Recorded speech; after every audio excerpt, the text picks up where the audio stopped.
అది రాయలసీమలో ఒక ఊరు. క్రైస్తవేతర కుటుంబంలో నుండి ఒక అమ్మాయి రక్షణలోనికి వచ్చింది. అమ్మాయి రెడ్డి కులస్తురాళ్ళు. అమ్మాయి ఇంట్లో వాళ్ళు రక్షించబడలేదు. అమ్మాయి ఒక్కతే రక్షించబడింది. ఆమె యేసుప్రభువుని అంగీకరించిందని ఇంట్లో వాళ్ళు వెలివేశారు. కట్టబట్టలు తీసుకొని అలాగ బయటికి వచ్చింది. 10వ తరగతి చదువుతుంది. మంచి టాపర్.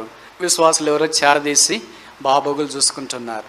సరే, ఆ స్కూల్ మేనేజ్మెంట్ అంతా అమ్మాయి పైన ఆశలు పెట్టుకుని ఉంది. ఫస్ట్ టాపర్ కనుక స్కూల్కి అంత మంచి పేరు వస్తుంది. అమ్మాయి ద్వారా స్కూల్ ఈసారి పేరు ప్రఖ్యాతులతో ఎక్కువ ఎన్రోల్మెంట్, ఎక్కువ మంది విద్యార్థులు చేరుతారు అనుకుంటూ ఉన్నారు. పరీక్షలు వచ్చిన అమ్మాయి పరీక్షలు రాసింది.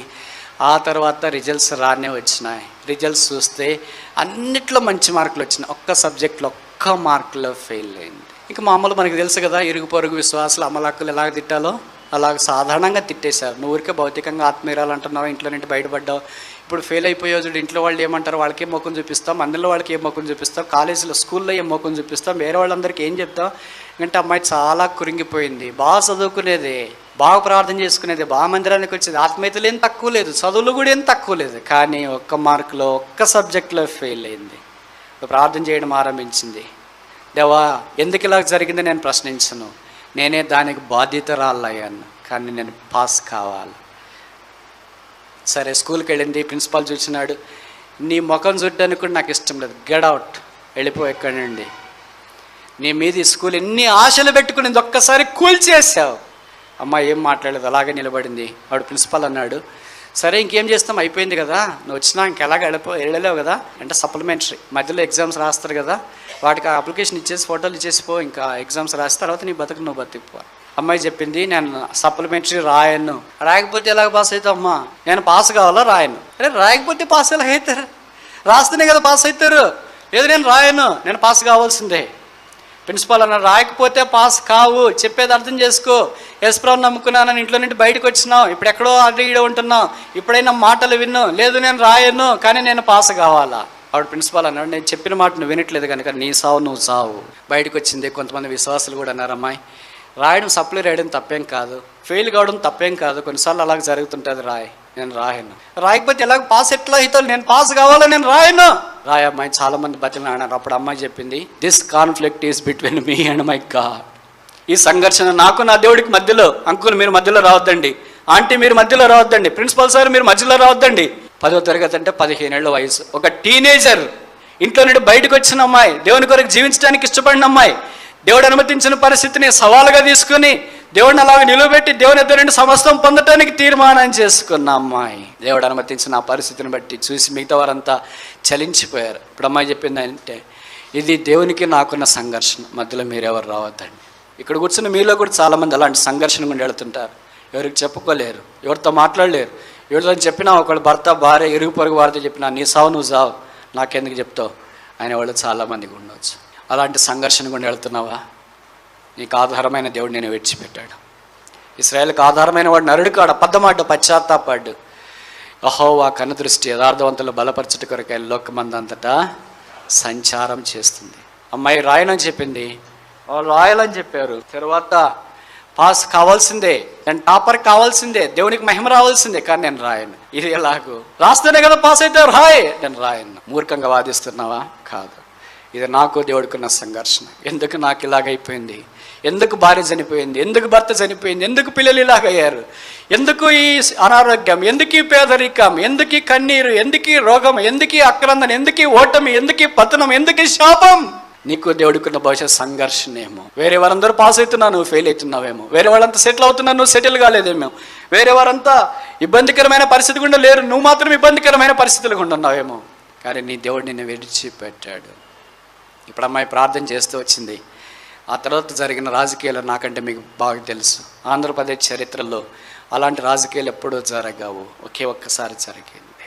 అది బహుశా లేట్ 1980s, 1987 ఆ ప్రాంతం అనుకుంటా. మన రాష్ట్రాన్ని ఎన్టీ రామారావు గారు ముఖ్యమంత్రి గుండి పరిపాలించేవాడు. తర్వాత జరిగింది ఏంటంటే, ఆయన ప్రభుత్వం త్రోసివేయబడింది.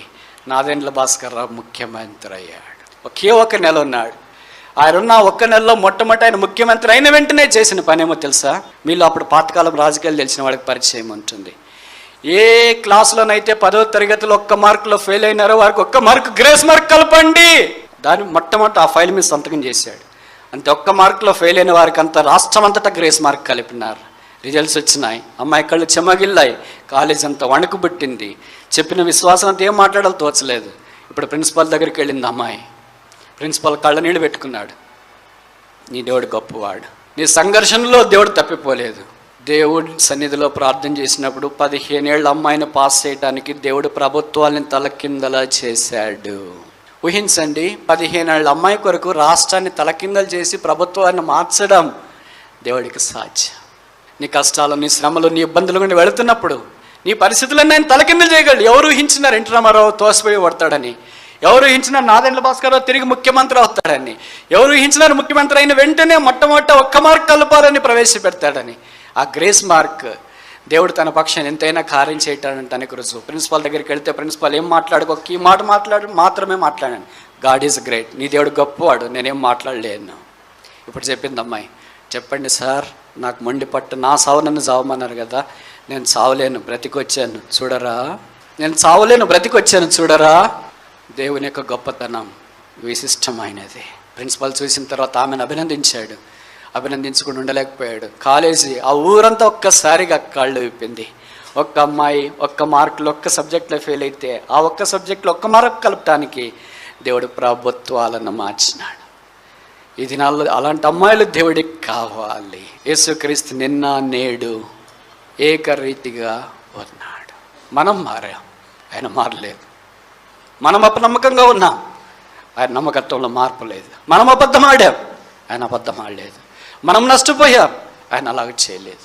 మనం ఆయన మార్గానికి దూరంగా వెళ్ళిపోయాం, ఆయన మనల్ని విడిచి దూరంగా వెళ్ళిపోలేదు. మనం ఆయన విడిచిపెట్టినాం, ఆయన మనల్ని విడిచిపెట్టలేదు. ఈ మధ్యాహ్నం తిరిగి దేవునికి సమర్పించుకోవటానికి ఇష్టపడతామా? ఎన్నిసార్లు ఓటములు, ఇబ్బందులు, కృంగుదల్లో, అవమానాల్లో, ఈ సిలువ నాకొద్దు, ఈ పాత్ర నాకొద్దు, ఈ కష్టం నాకొద్దు, ఈ ఫెయిల్ నాకొద్దు, ఈ వేదన నాకొద్దు, ఈ సంఘం నాకొద్దు, ఈ దేవుడు నాకొద్దు, ఈ సంఘంలో ఉన్న సామాగ్రి, ఈ బలిపీఠం, ఈ మందసము, ఈ కరుణాపీఠము, ఈ దీపస్తంభం, ఈ ధూమవేదిక, ఈ గంగాళము నాకొద్దు. ఆయన దాటిపోయామేమో. ఆయన ప్రేమ దాటిపోదు.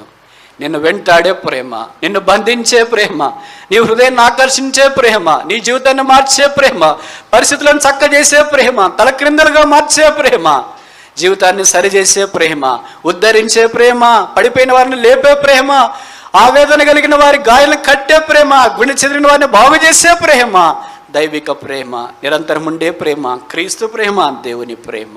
ఈ మధ్యాహ్నము ఆ ప్రేమకు మన స్పందన ఏంటి?